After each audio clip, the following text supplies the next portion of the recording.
प्यारे बच्चों, नमस्ते। कैसे हैं आप सब?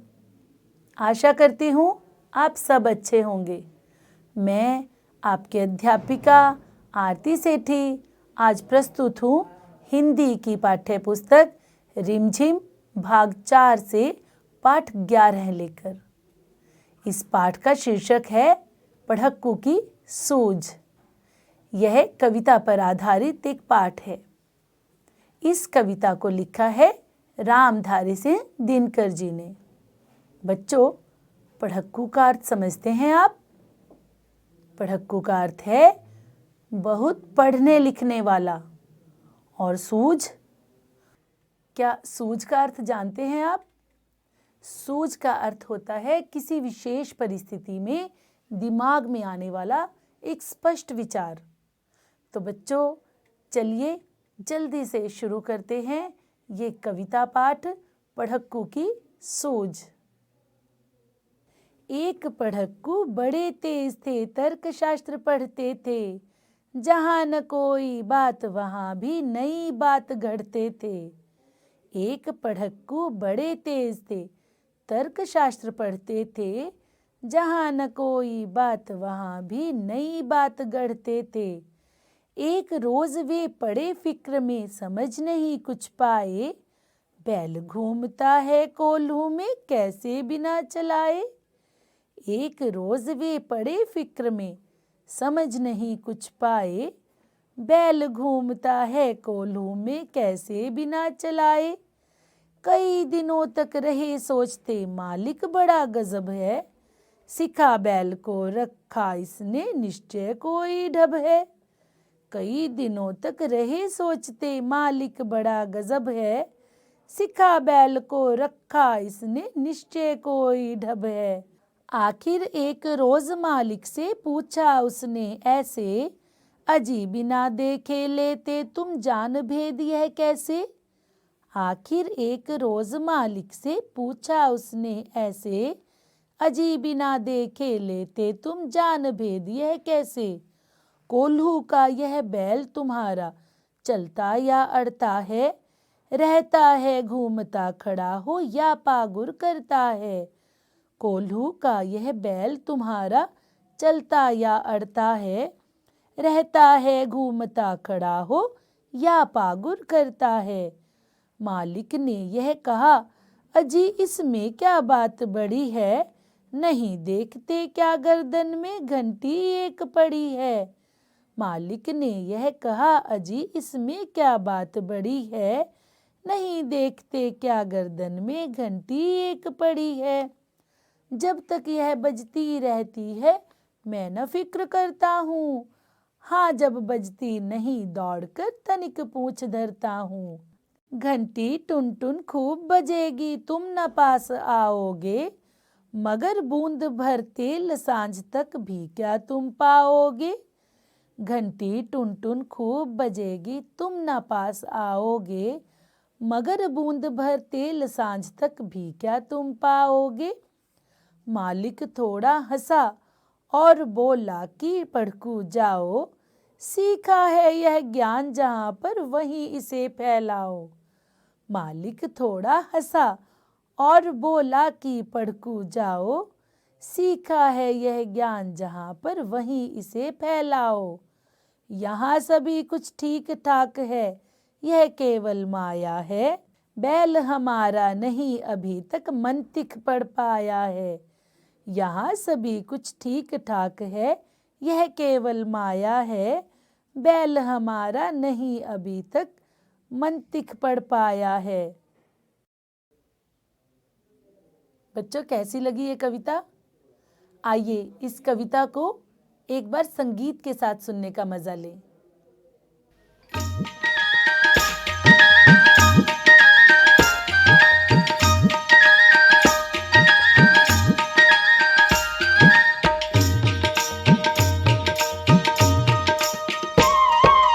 एक पढ़क्कू बड़े तेज थे, तर्कशास्त्र पढ़ते थे।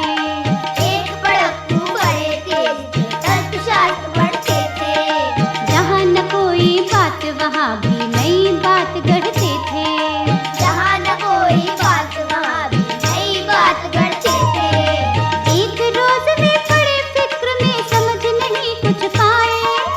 बैल घूमता है कोल्हू में, कैसे बिना चलाए। कई दिनों तक रहे सोचते, मालिक बड़ा गजब है, सिखा बैल को रखा इसने, निश्चय कोई ढब है।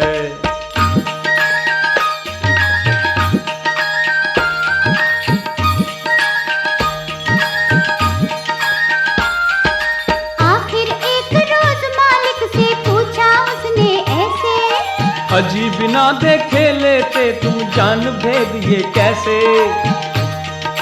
कोल्हू का ये बैल तुम्हारा चलता या अड़ता है, रहता है घूमता खड़ा हो या पागुर करता है। मालिक ने ये कहा, अजी इसमें क्या बात बड़ी है, नहीं देखते क्या गर्दन में घंटी एक पड़ी है।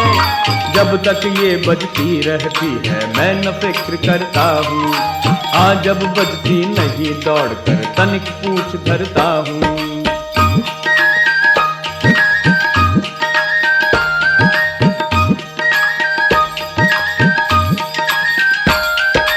कहा पड़क्कू ने सुनकर, तुम रहे सदा के कोरे, बेवकूफ मंतिक की बातें समझ सकोगे थोड़े। अगर किसी दिन बैल तुम्हारा सोच समझ अड़ जाए, चले नहीं बस खड़ा खड़ा गर्दन को खूब हिलाए। घंटी टुन टुन खूब बजेगी तुम न पास आओगे, मगर बूंद भर तेल सांझ तक भी क्या तुम पाओगे।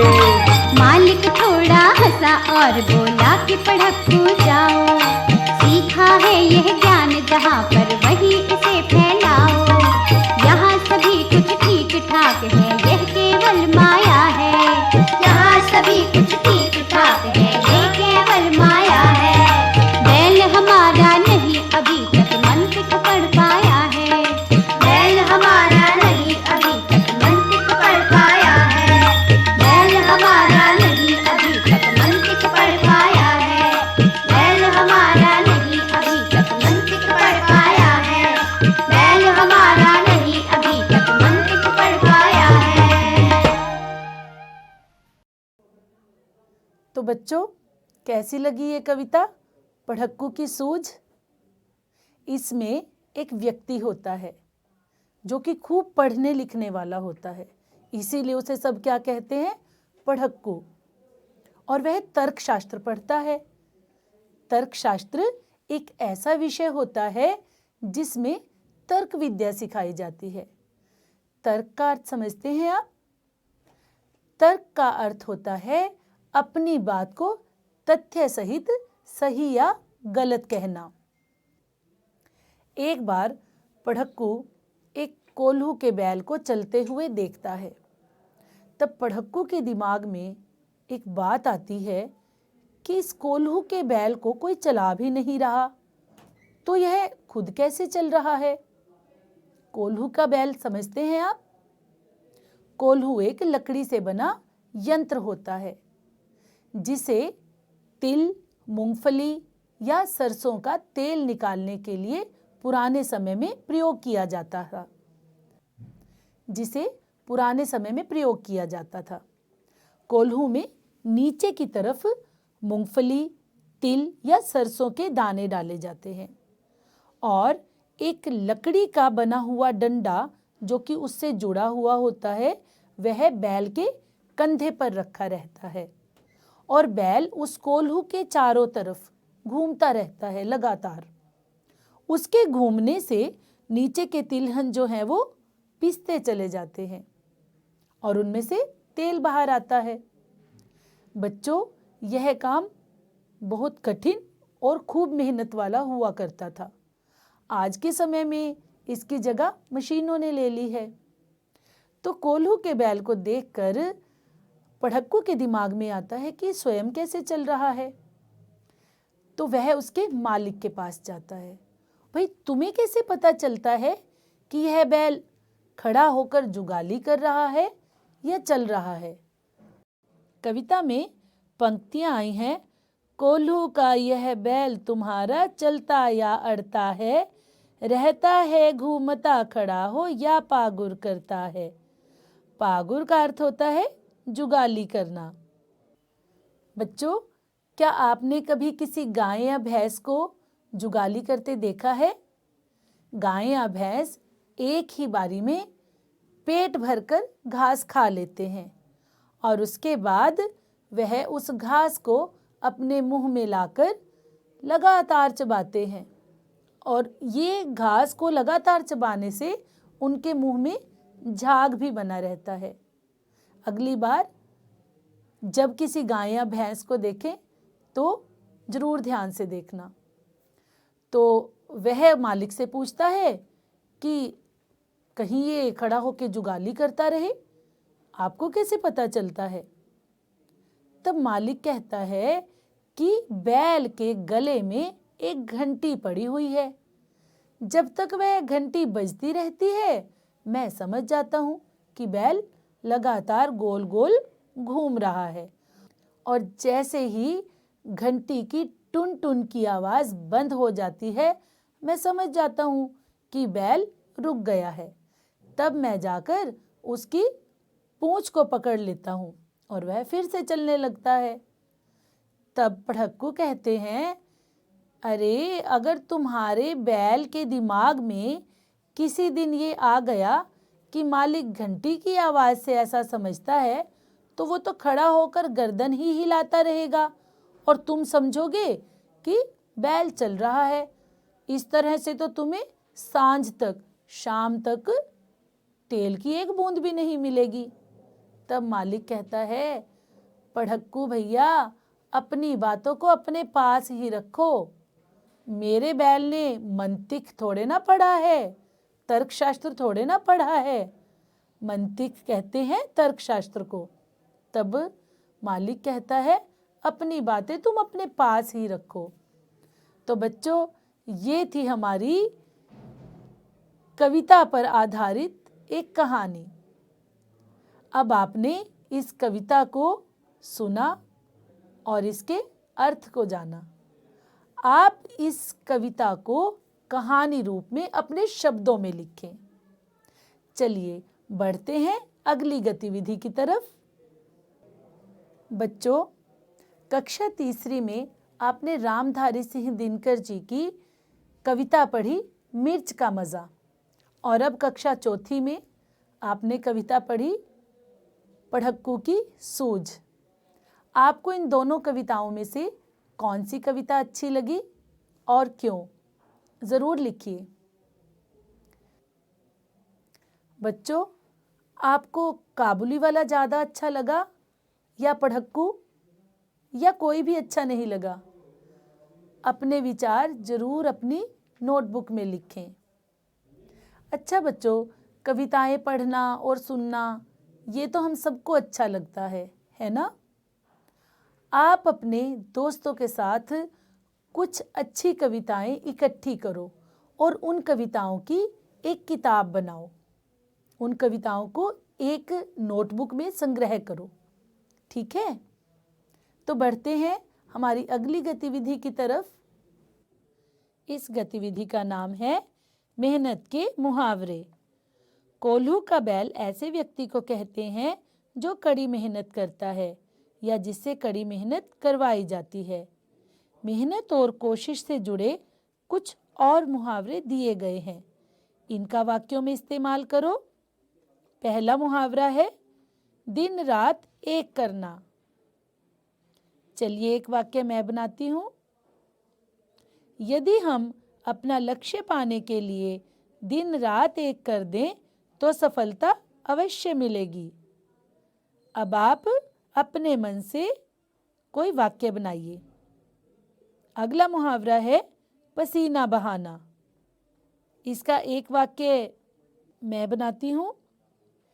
इस बार श्यामलाल ने खेत में खूब पसीना बहाया, पर ओले पड़ने से उसकी फसल खराब हो गई। अब आप इसी तरह से और वाक्य बनाइए। अगला मुहावरा है एड़ी चोटी का जोर लगाना। इस तरह से बैठे रहने से काम नहीं होगा। इसे करने के लिए एड़ी चोटी का जोर लगाना पड़ेगा। तो बच्चों, आप भी इन मुहावरों का वाक्यों में इस्तेमाल करो। बच्चों, पढ़क्कू का नाम पढ़क्कू क्यों पड़ा होगा? हाँ, सही बताया, क्योंकि वह बहुत अधिक पढ़ता लिखता था। आप कौन सा काम खूब मन से करना चाहते हैं? अपने लिए कोई ऐसा शब्द सोचो। जैसे किसी को यदि चित्रकारी करनी पसंद है, चित्र बनाने पसंद है, तो उसके लिए क्या शब्द होगा?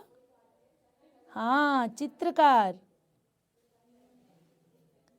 अच्छा बच्चों, पढ़क्कू नई नई बातें गढ़ते थे। बताओ, ये लोग क्या गढ़ते हैं? सुनार क्या गढ़ता है? शाबाश, सुनार गहने गढ़ता है। सोने के बने गहने, है ना? लुहार, लुहार क्या गढ़ता है? क्या बनाता है लुहार? लोहे की चीजें। ठठेरा, ठठेरा क्या बनाता है? क्या गढ़ता है? शाबाश, धातु के बर्तन।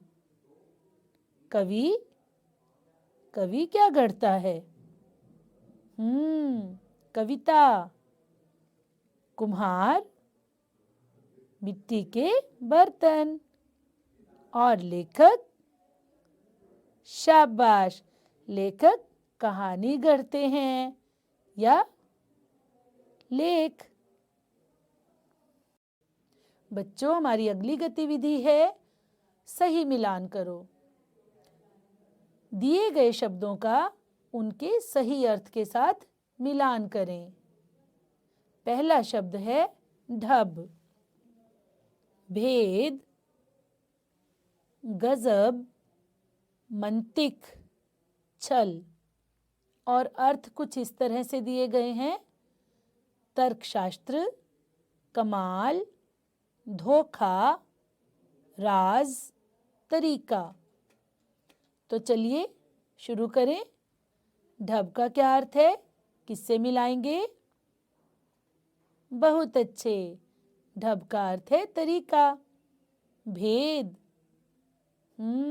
राज। और गजब, शाबाश, गजब का अर्थ है कमाल। मंतिक, बहुत अच्छे, तर्कशास्त्र। छल, धोखा, शाबाश। बढ़ते हैं अगले प्रश्न की तरफ। दिए गए वाक्यों को पढ़कर सही या गलत बताएं। पढ़क्कू समाजशास्त्र पढ़ते थे। शाबाश, ये वाक्य गलत है, क्योंकि पढ़क्कू क्या पढ़ते थे? तर्कशास्त्र। कोल्हू में तेल निकालने के लिए गधा घूमता है। गलत। मालिक ने बैल को कोई तरीका सिखा रखा था। गलत। बैल ने तर्कशास्त्र पढ़ा हुआ था। यह वाक्य गलत है। बैल के गले में घंटी बंधी हुई थी। बताइए। शाबाश, सही। इस कविता के कवि रामधारी सिंह दिनकर हैं। बिल्कुल सही, शाबाश। बढ़ते हैं अगले प्रश्न की तरफ। बच्चों, इस चित्र को देखिए और इस चित्र के आधार पर आप दिए गए वाक्यों को पूरा करें। यह चित्र किसका है? कौन सा पशु है इस चित्र में? शाबाश, बैल। यह एक खालिस्तान है। क्या है? बैल। बैल खालिस्तान में भी घूमता है। बताइए। शाबाश, कोल्हू में। इसके गर्दन में खालिस्तान बंधी है। बहुत अच्छे, घंटी। घंटी खालिस्तान बजती है। शाबाश, टन टन। बैल खालिस्तान के काम में सहायता करता है। बैल किस काम में सहायता करता है? शाबाश, खेती के काम में। तो यहाँ पर क्या शब्द लिखेंगे? खेती।